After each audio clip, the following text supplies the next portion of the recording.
বাংলাদেশের সবথেকে দামি হিনো একে এর যে নন এসি বাসে ঢাকা থেকে নোয়াখালী ভ্রমণ অভিজ্ঞতা। তো শুরু করা যাক।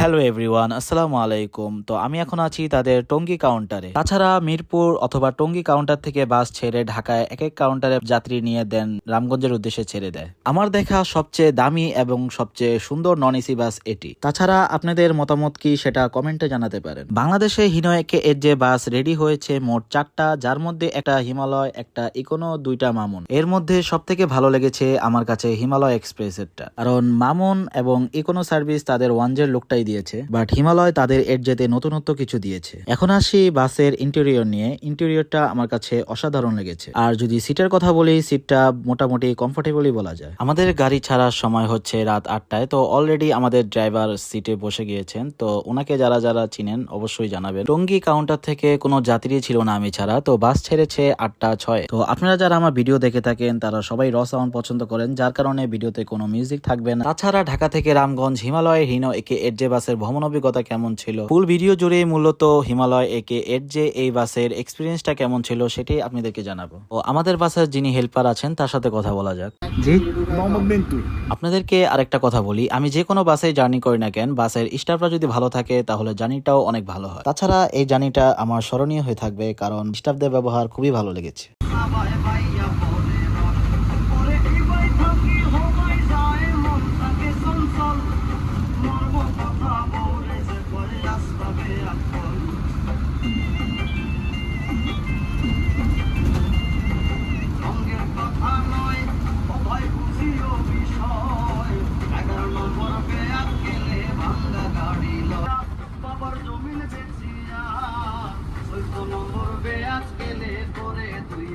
আপনারা দেখতেই পেলেন যে আমি ছাড়া আপাতত কোনো যাত্রী নেই। তো বাসের যাত্রী ওঠা শুরু করবে আব্দুল্লাপুর থেকে। তাছাড়া টঙ্গী থেকে সায়দাবাদ পর্যন্ত তাদের বেশ কয়েকটি কাউন্টারই রয়েছে, যা আমি এই ভিডিওতে আর দেখালাম না, কারণ ভিডিওটা এমনিতেই একটু লং হবে, যার কারণে আপনাদের বোরিং লাগতে পারে।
বর্তমান আমরা অবস্থান করছি তাদের সায়দাবাদ কাউন্টারে। তো সায়দাবাদ কাউন্টারের আগ মুহূর্তে আমাদের যাত্রী ছিল প্রায় 7-8 জন। তো এখানে প্রায় আধা ঘন্টার মতো একটি বিরতি দেওয়া হয়। বিরতি বলতে তারা এমনিতেও এখানে বেশ কয়েক মিনিট দাঁড়ায়, তো যাত্রী না থাকার কারণে হয়তো একটু বেশি সময় দাঁড়িয়েছিল। যারা সায়দাবাদ থেকে যেতে চান তারা এই কাউন্টারে টিকিট কাটতে পারেন। আর আমি তাদের টঙ্গী কাউন্টার থেকে টিকিট কেটেছিলাম। টঙ্গী কাউন্টারের টিকিট প্রাইস রেখেছে 500 টাকা। তো ইতিমধ্যে আপনারা বাসের আউটলুকটা দেখতে পাচ্ছেন। বাসের আউটলুকটা অসাধারণ, আর ফ্রন্ট লুকটা তো কোনো কথাই নেই। যেমন সেম এই লুকটাই হিমালয় রেজিস্ট্রেশন পাওয়ার অনেক আগে থেকেই লোকাল বাসগুলোতে কপি হয়েছে। তো ইতিমধ্যেই আপনারা বাসের নাম্বার প্লেট দেখতে পাচ্ছেন, যা কিনা 12 সিরিয়ালের ঢাকা মেট্রো ব 125306। বাই দ্য ওয়ে, আপনাদেরকে একটা কথা ক্লিয়ার করে নেই, এই ফোন লুকটা মেবি সবার প্রথম সৌদিয়াই এনেছে, সৌদিয়া লাগছে। আমি যদি ভুল না করে থাকি আপনারা অবশ্যই কমেন্টে জানাবেন। এই বাসের বডি তৈরি করেছে জয়নব ইঞ্জিনিয়ারিং ওয়ার্কশপ, যারা কিনা বর্তমান সময়ে বেশ জনপ্রিয়। আপাতত আর কথা নাই বলি, তো এখন আপনারা এডজের সাউন্ডটা উপভোগ করুন।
এখন আসি বাসের সাসপেনশন নিয়ে। বাসের সাসপেনশন আমার কাছে অসাধারণ লেগেছে। আপনারা যারা টঙ্গী থেকে আব্দুল্লাহপুর হয়ে চলাফেরা করেন তারা অবশ্যই জেনে থাকবেন আব্দুল্লাহপুরের রোডের অবস্থা কেমন। তো সেই ভ্রমণ অভিজ্ঞতায় আমি জানাচ্ছি সাসপেনশন আমার কাছে এক কথায় অসাধারণ লেগেছে। সাসপেনশন তো ওভারঅল গুড, তো বাকি যে জিনিসগুলো আছে সেগুলো ভিডিওর মাঝে মাঝে জানিয়ে দিব। তাছাড়া ভিডিও শেষে এর যে ফুল এক্সপিরিয়েন্সটাই আপনাদের সাথে শেয়ার করা হবে। ভিডিওটি যদি ভালো লেগে থাকে অবশ্যই লাইক, কমেন্ট এবং চ্যানেলটিকে সাবস্ক্রাইব করে দিবেন।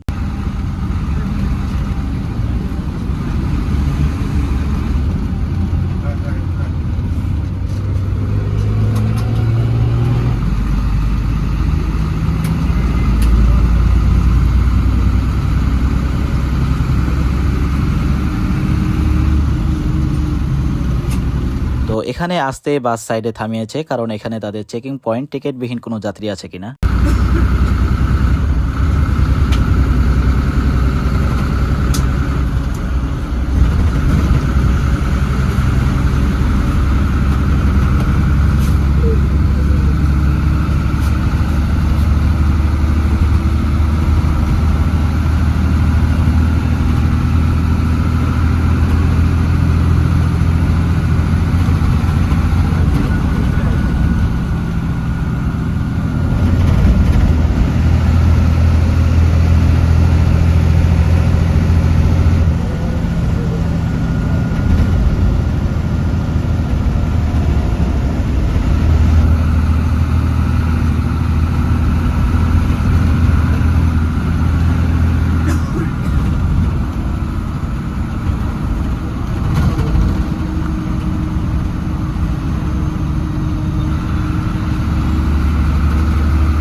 আমাদের অশোক লেলেন ভাই এর যে আপডেট নিতাস, আমাদের অশোক লেলেন ভাই এর যে আপডেট নিতাস।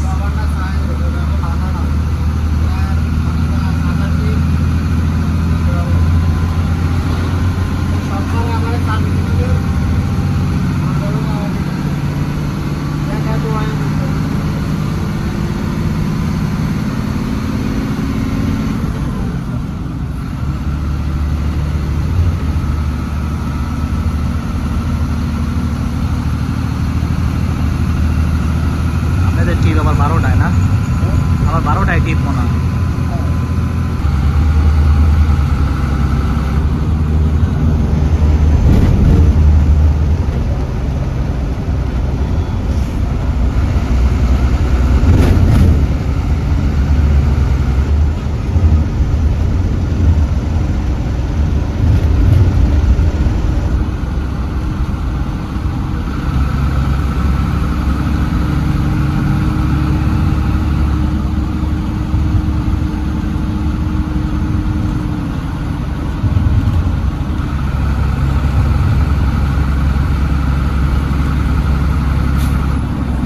এখন আসা যাক এডজের ইঞ্জিনের সাউন্ডটা কেমন। বাট তার আগে আরেকটা কথা বলে নেই, এই ভিডিওটা লং করারও একটা কারণ আছে, কারণ বাস যখন আসতে চলে তখন যে একটা গর্জন, সেই গর্জনটা শোনানোর জন্য এই ভিডিওটা একটু লং করা। আপনারা খেয়াল করেছেন কিনা জানি না, যখন বাস হানিফ ফ্লাইওভারের উপরে ওঠে তখন কিন্তু হিনোর মতোই একটা গর্জন দিয়েছে, আর যখন বাস একেবারে রানিং এ চলে তখন আস্তে আস্তে হালকা হালকা টার্বোর আওয়াজ আসে। বাট ইঞ্জিনের সাউন্ড অনেক স্মুথ, সেটা বলতেই হবে। বাই দ্য ওয়ে, আপনাদেরকে একটা কথা বলাই হয়নি, আপনারাও মেবি খেয়াল করেছেন যে বাস তেমন টানাটানি করছে না, কারণ বাস লক করা 90-তে, তাই ড্রাইভার সাহেব চাইলেও টানতে পারবে না, আর সেটা কোম্পানি থেকে করে দিয়েছে। শুনেছি 10,000 কিলোমিটার পূরণ হলেই খুলে দেবে। তাছাড়া আমি যেদিন এই বাসে ভ্রমণ করেছি ওই দিন এই বাসে চতুর্থ ট্রিপ ছিল। ড্রাইভার সাহেব বেশিরভাগ সময় 80-90-তে চালিয়েছে, বাট ভিতরে একেবারেই বোঝা যায় না, মনে হচ্ছিল 60-70-এ চলছে। তো বাকিটা আপনারা দেখতে থাকুন, আশা করি এই ভিডিওতে আপনাদেরকে ফুল একটি জার্নি এক্সপিরিয়েন্স দিব হিমালয় এডজে বাসে। আপনাদের যদি কোনো রিকোয়েস্টেড ভিডিও থাকে কোন রোটে কোন বাসে, অবশ্যই কমেন্ট করে জানাবেন, ইনশাল্লাহ চেষ্টা করব।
থেকে ঢাকাগামী যে গাড়িগুলো, তো ওই সাইডটা বেশ ভালোই জ্যাম ছিল। আর আমাদের গাড়ি চাইলেও বেশি স্পিড তুলতে পারছে না গাড়ি লক থাকার কারণে। এর যে পিক আসলে অনেক ফাস্ট, কারণ একেবারে কম স্পিড থেকে 70-80 পর্যন্ত কোনো ব্যাপারই ছিল না যাওয়া। গাড়ি যদি সেদিন লক না থাকতো তাহলে হয়তো বেশ ভালোই একটা স্পিড পেতাম। রাস্তার অপর সাইডে জ্যাম লাগাতে আমাদের এই রাস্তাগুলোতেও অনেক গাড়ি উল্টো আসছিল, যার কারণে জ্যাম এখানেও লেগেছে।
Hotel mini 20 minute, guide number 5306 সিলাবুড়ি আইছি।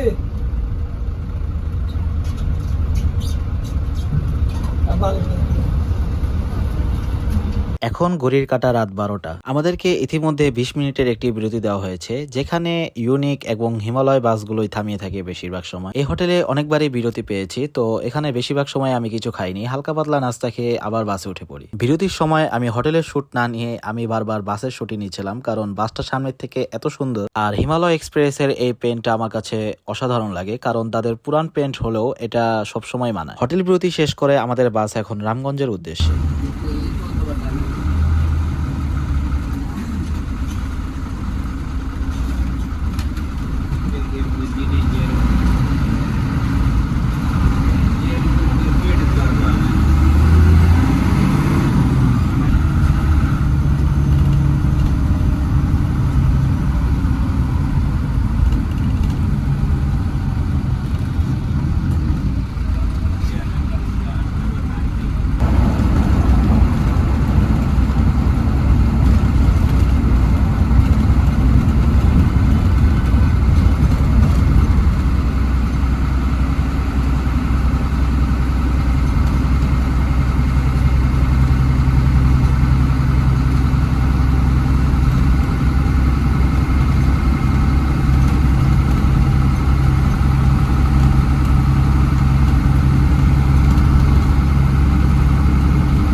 বাই দ্য ওয়ে, আপনাদেরকে এর ব্রেকিং নিয়ে কিছু বলাই হয়নি। ব্রেকিং নিয়ে আর কি বলবো, ব্রেকিং নিয়ে এই বাসে এখন অনেক আপডেট এসেছে। তো 1J-তে যেহেতু প্রবলেম ছিল বৃষ্টির কারণে, বাট এটাতে আশা করা যায় প্রবলেম হবে না। তাছাড়া এবিএস তো আছেই। এর যে চেসিসটা ওভারঅল খুবই ভালো বলা যায়।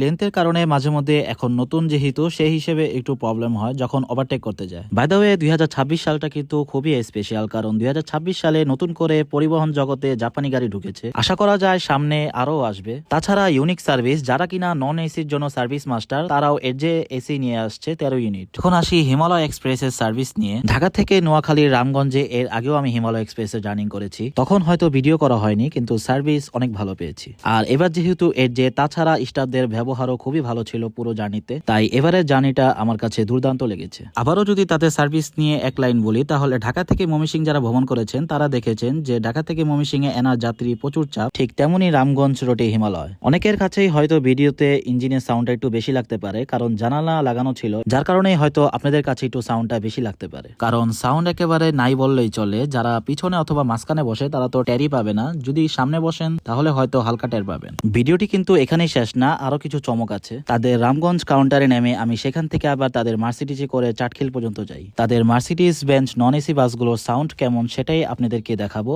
দেন আপনারা কমেন্টে জানাবেন যে মার্সিডিজ বেঞ্চ এবং এডজের সাউন্ডটা কেমন ছিল।